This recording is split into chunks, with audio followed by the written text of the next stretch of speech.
Oke, kembali lagi di FX Academy. 4 menit sebelum power speak ya. Jadi untuk grafik untuk kali ini hanya sementara saya tampilkan untuk 3 chart ya, yaitu ada indeks dolar ya, kemudian juga obligasi US yang 10 tahun dan juga emas ya. Jadi kalau misalnya di minggu kemarin saya sudah sedikit banyak ulas bahwa emas itu akan nyampe di sekitar 1869 ya, dan di situ adalah titik di mana dia akan kembali turun ya.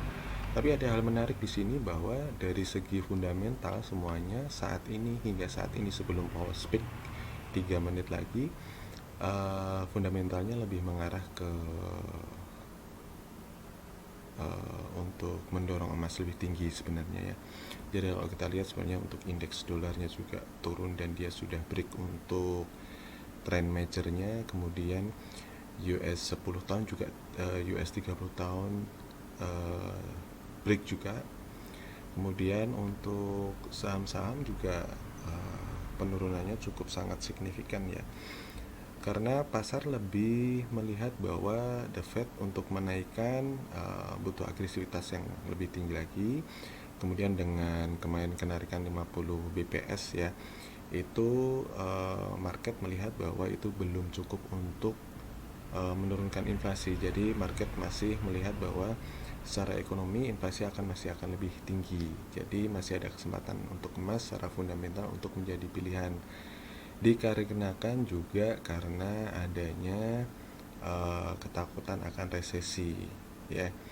Jadi sambil kita tunggu nanti seperti apa pergerakan dari sementara dari 3 candle ya, 3 candle yang akan kita lihat yang biasanya itu berseberangan ya. Oke, jadi untuk resesi sendiri, berbicara tentang resesi, jikapun ketakutan resesi itu ada dan resesi itu benar terjadi, maka sebenarnya untuk perpindahan investasi keuangan tentu saja lebih mengarah ke safe haven ya, yaitu ke emas, ataupun juga bisa ke obligasi pemerintah US ya. Cuman biasanya juga berkebalikan juga posisinya, ketika mungkin emas naik, obligasi bukan suatu pilihan ya. Seperti saat ini ketika obligasi yang biasa menjadi acuan adalah obligasi 10 tahun dan juga obligasi yang 30 tahun bond yield ya, itu di posisi turun dan emasnya sekarang di posisi tren naik, walaupun itu kita masih bicarakan bahwa emas sekarang untuk tren naiknya masih tren minor begitu ya. Kita akan lihat apakah ada pergerakan harga yang signifikan setelah Fed nanti bicara ya.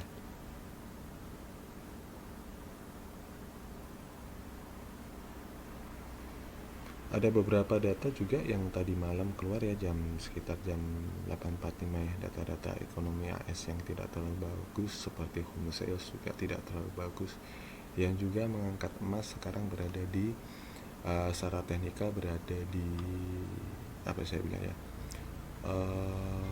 golden ratio untuk reversalnya, kemudian juga berada di titik resisten yang sangat penting di 69 hingga 1869 hingga 1872. Kemudian kalau misalnya ini break, kita bisa lihat kenaikan yang akan lebih tinggi. Tapi kalau memang ini nanti minimal di 4 jam tidak bisa break, kita akan lihat penurunan minimal kembali ke 1800 ya. Jadi sebetulnya kalau kita lihat sekarang harga itu berada di tengah-tengah antara 1800 per troy ounce ataupun 1900 per troy ounce. Nah, dia akan kemana? Secara psikologis ya, harga-harga psikologis itu yang akan kita tuju dengan kita bicarakan untuk setelah Powell bicara. Itu biasanya ada menjadi suatu tren ya, bukan ada sedikit momen, tapi biasanya akan menjadi suatu tren. Apakah dia akan kembali ke 1800 atau ke 1900.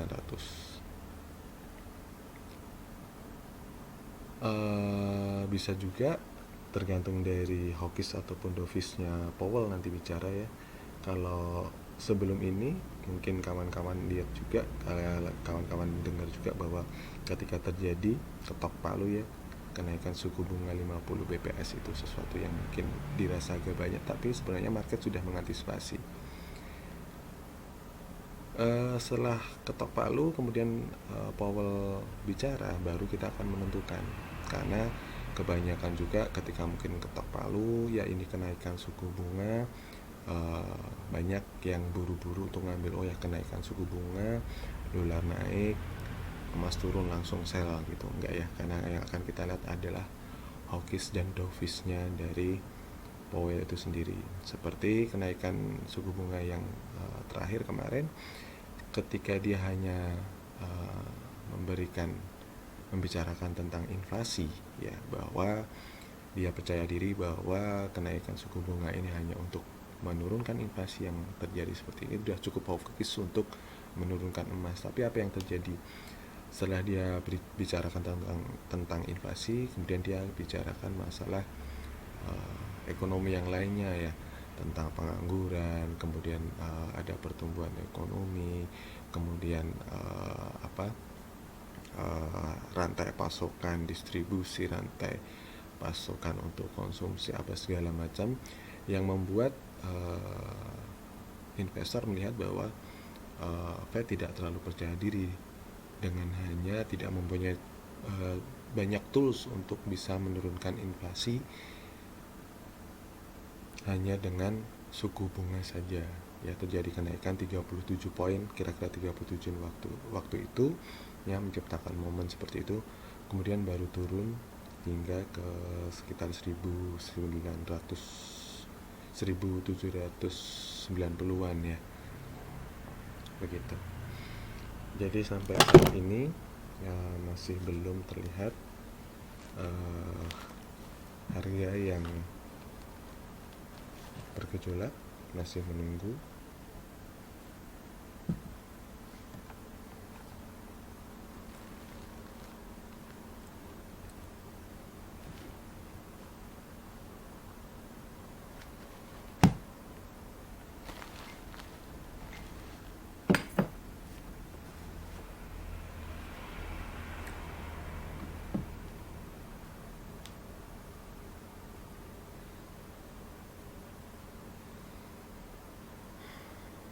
Apa yang akan dia bicarakan, coba nanti akan market impact-nya mungkin akan gede ya.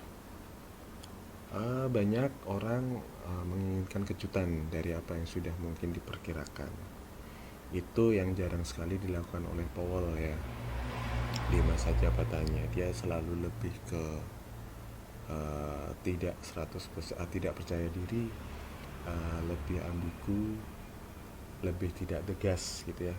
Terutama kemarin mengenai inflasi, ketika dia selalu mengatakan bahwa inflasi ini hanya sementara, bukan satu inflasi yang akan berpengaruh cukup besar. Tapi dia akhirnya setelah 1 tahun lebih dia baru menyatakan bahwa ya, dia mengakui bahwa inflasinya cukup tinggi dan ini akan menjadi satu masalah, terutama di tengah kenaikan minyak ya, dipicu oleh sentimen global.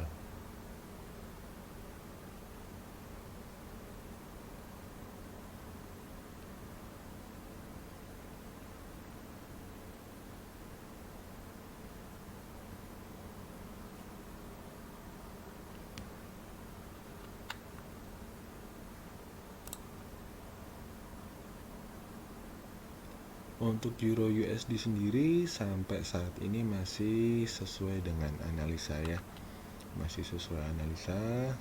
Mungkin ada sedikit sideways yang dengan range yang lumayan lebar ya, tetapi tidak tidak mengaburkan dari minor trends dia untuk naik ya terhadap US dollar.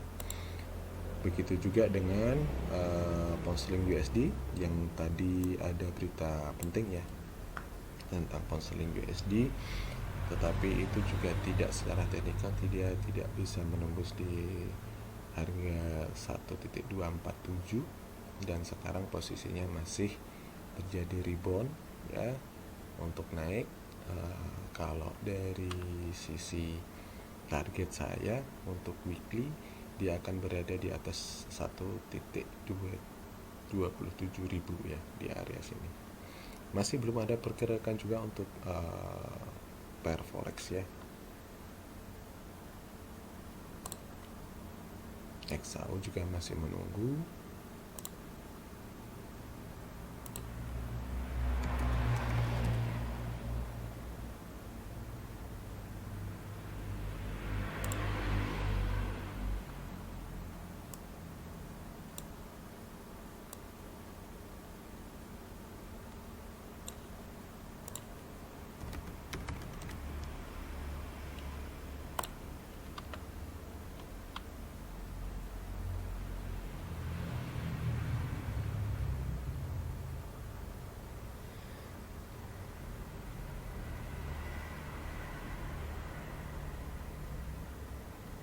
Harga cenderung stagnan ya. Harga cenderung stagnan di 1865, 1866 setelah mungkin tadi sedikit menyentuh dari resisten penting ya, di 1869 ya. Sekarang masih menunggu di sini. Kita akan lihat sambil kita coba sudah ada belum ya. Masih belum ya, masih 3-5 menit dia ngomong, masih belum ada yang narasi yang bisa dipegang oleh market saat ini.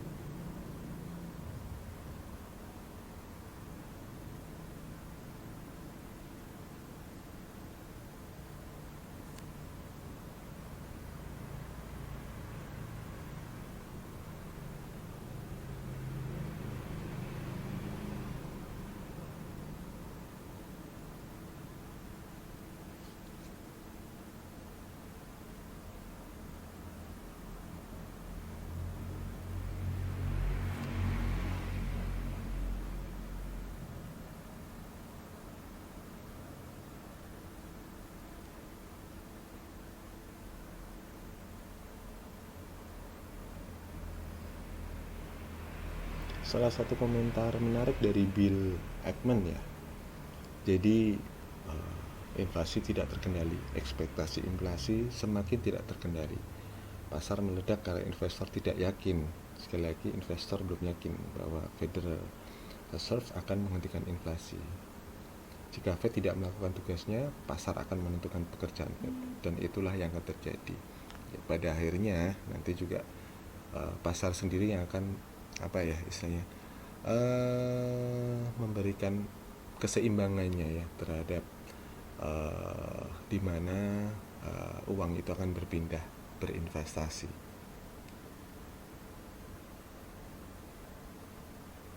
Ya, masih dari Bill Ackman, jadi dia merekomendasikan untuk ini terjadi saat ini ya. Satu-satunya cara untuk menghentikan ya dari inflasi yang begitu tinggi adalah pengetatan keuangan yang agresif, atau ekonomi akan kolaps dan terjadi resesi. Seperti itu. Seperti biasa, data-data pekerjaan ya menjadi salah satunya pertimbangan juga kalau mengenai inflasi ya, dengan lowongan pekerjaan ya 3,6%.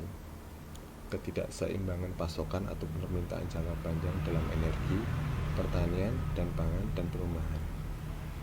Ya, market sebenarnya sudah membaca ya, sudah merasakan bahwa ada ketakutan untuk nantinya bisa terjadi resesi di US ya.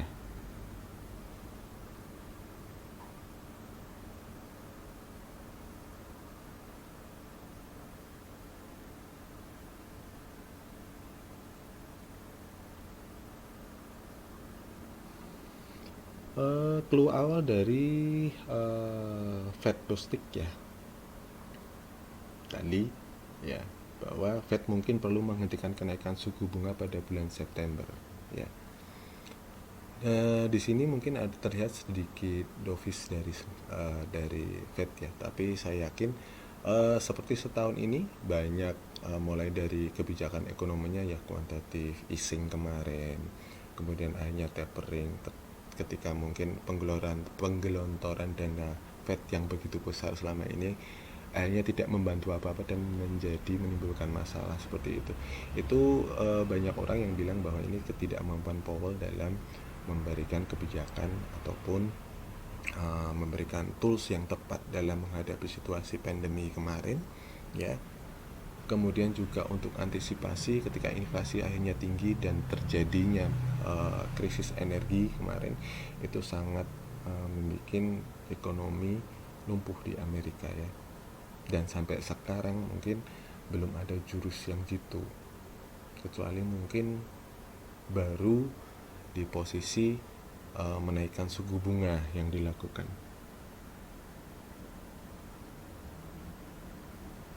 Berita yang terbaru juga tadi ya, untuk nilai dari saham dari Snapchat ya, turun sangat jauh hingga 40% ya. Tesla juga turun sangat jauh.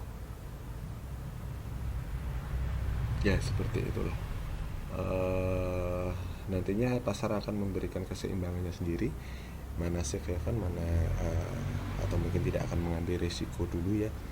Di kala resesi seperti yang mungkin saya sampaikan tadi, ada dua kemungkinan yang nantinya menjadi pilihan untuk amannya ya, antara obligasi ataupun komoditi ya, emas seperti itu. Dan jangan lupa juga untuk US ya. US pun sekarang sangat tinggi. Tapi ada orang bilang ketika resesi hal terbaik yang bisa dilakukan adalah cash is the king ya.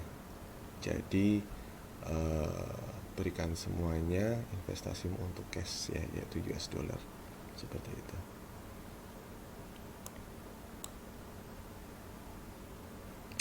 Seperempat jam belum ada tanda-tanda ya. Secara teknikal masih sama. Kalau saya sendiri dari target tertinggi 69, ketika dia tidak bisa tembus 69 maka kita akan coba untuk sell emas ya. Tapi apabila memang break, kita masih ada beberapa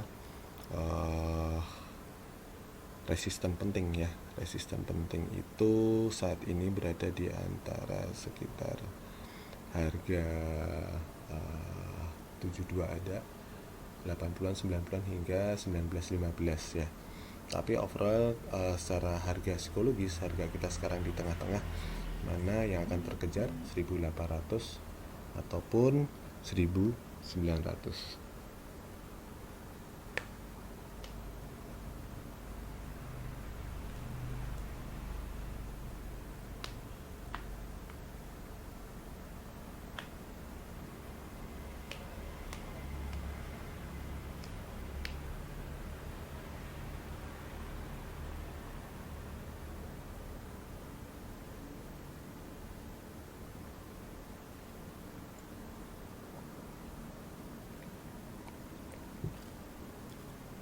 Market belum menentukan ya. Indeks juga masih turun. Kemudian sebentar. Oke.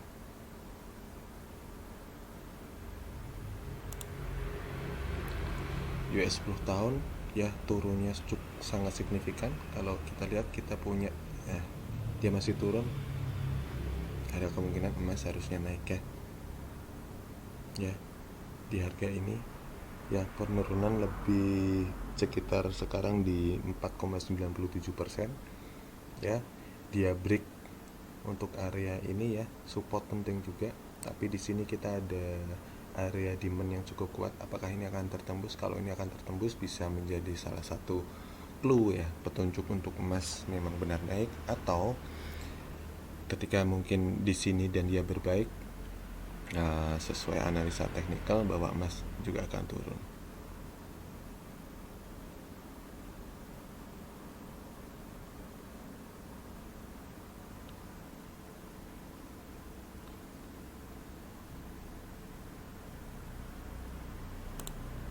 Sementara saya hilangkan dulu. emas masih berada di sini ya. Ini kita punya area penting. Ini 69. Tipis memang, tapi ini penting. Untuk major trend, penurunan major trend kemarin biasanya dengan penurunan sangat signifikan ya, penurunan kemarin ya. Ini kita punya golden ratio untuk reversal ya. Di sini adalah minor trend untuk kenaikan, kemudian di sini ada golden ratio untuk turun, melanjutkan turun. Di sini adalah level kunci, dan level kunci ini tercapai biasanya secara fundamental. Juga di situ ada data-data yang penting, seperti malam ini ketika mungkin Fed Powell bicara ya. Oke, ini dolar. Kemudian saya breakdown untuk di sini indeks.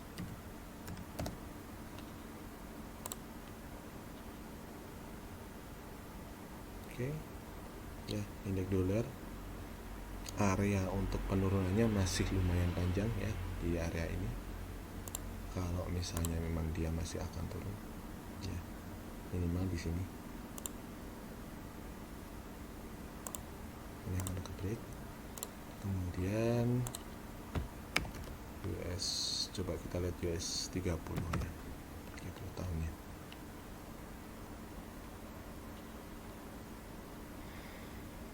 Year government bond yield.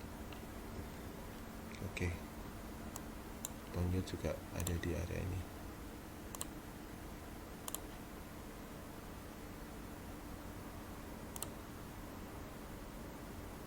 Yang masih dia coba untuk gapai.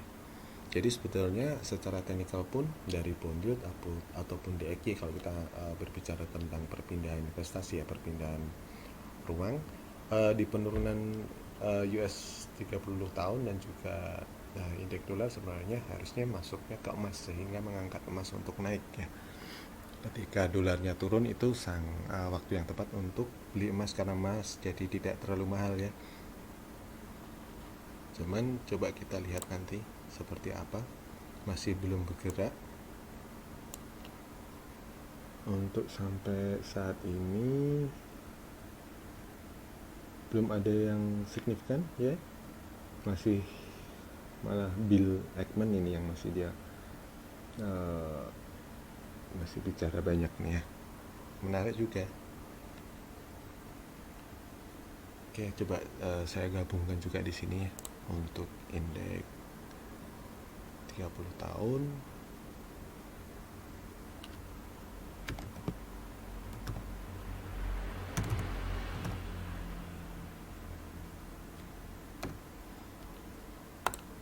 Oke, kemudian indeks dolar. Oke.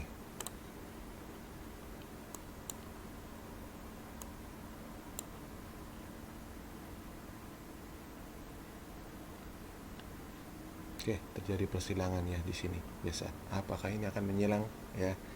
Biasa seperti itu. Ini aja indeks. Indeks akan turun terus dan emas akan naik. Biasanya seperti itu. Anda lihat di sini kan, kawan-kawan lihat di sini. Nah, untuk investasi ya, investasi dalam major investasi atau perpindahan dari investasi para investor ya, signifikan terlihat mungkin di US 30 tahun ya. Jadi sebetulnya kenapa US 30 tahun ataupun 10 tahun itu menjadi ukuran ketika investor berpikir apakah cukup aman menyimpan uangnya tanpa harus memikirkan aset risiko seperti itu. Jadi ketika mungkin aset yang aman mungkin kayak obligasi pemerintah, surat utang, itu 30 tahun terasa tidak menguntungkan karena adanya inflasi tinggi atau apa segala macam, kebanyakan akhirnya terjadi selling di situ. Ketika terjadi selling menandakan sedikit banyak bahwa ekonomi sedang tidak baik-baik saja. Beralih kemana? Mungkin bisa beralih ke US dollar ataupun ke safe haven lainnya, yaitu gold ya.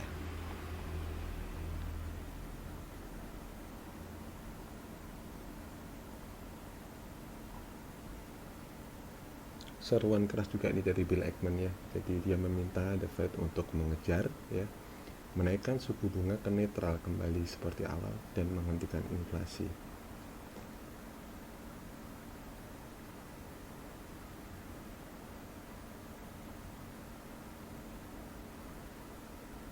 Seru juga ini Bill Ackman, agak keras juga nih saat ini. Karena memang banyak orang menganggap bahwa Powell kurang melakukan hal yang lebih gitu ya. Dan sampai sekarang pun yang biasanya mungkin ramai ini tidak ya, ini tidak, dan belum ada solusi juga untuk krisis energi ya kan. Perang juga masih masih bergejolak dan belum memberikan suatu tanda-tanda untuk berakhir. Oke, selanjutnya mungkin kita akan lihat setelah jam 12 ya, ataupun untuk saat ini mungkin sampai di sini dulu sambil kita melihat pergerakan harga. Kalau misalnya nanti ada sesuatu yang itu memang cukup signifikan, segera nanti dari kami FX Academy akan memberikan ulasan ataupun prediksi analisa secara teknikal ya. Oke, sementara sampai di sini dulu. Apa nanti akan terjadi secara teknikal sudah kami ulas di beberapa hari yang lalu dan juga yang terdekat 2 hari yang lalu. Sampai sekarang masih sangat signifikan untuk kenaikannya ya, dan juga untuk harian di grup ataupun komunitas dari FX Academy sudah diberikan secara harian. Ketika mungkin nanti terjadi harga-harga konfirmasi ataupun harga-harga level-level penting itu tercapai ataupun ada breakout di situ, kita akan berikan ulasan dan juga untuk analisa pergerakan harga selanjutnya. Oke, terima kasih atas perhatiannya. Selamat malam.